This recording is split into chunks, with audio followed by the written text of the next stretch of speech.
Lindysyn Llwglyd Iawn gan Carle. Yng ngolau'r lleuad, gorweddau wy bach ar ddeilen.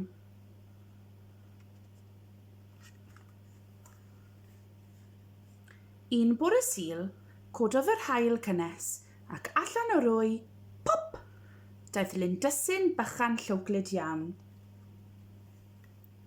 Dechreuodd chwilio am dipyn o fwyd.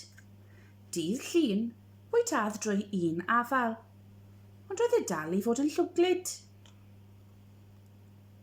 Dydd Mawrth, bwytadd drwy 2 llygen, ond roedd e dal i fod yn llwglyd.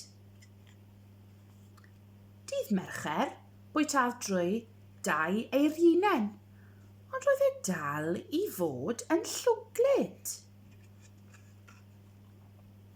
Dydd Iau, bwytadd drwy 4 mefusen, ond roedd e dal i fod yn llwglyd. Dydd Gwener, bwytadd drwy 5 oren, ond roedd e dal i fod yn llwglyd.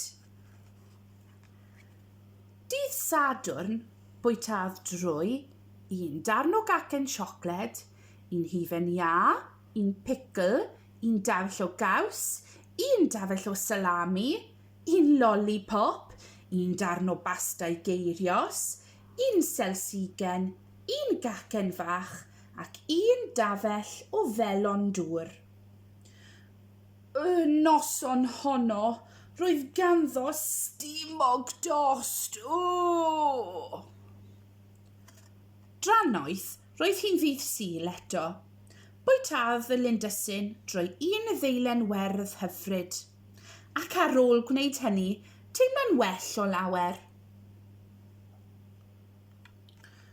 Doedd e ddim yn llwglyd bellach, a doedd e ddim yn Lindysyn bach chwaith.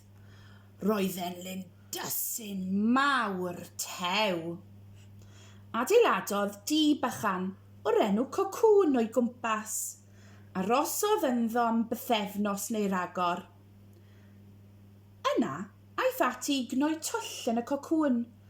Gwthiodd ei hun allan ohono, ac roedd yn pili pala lliwgar. Nos da.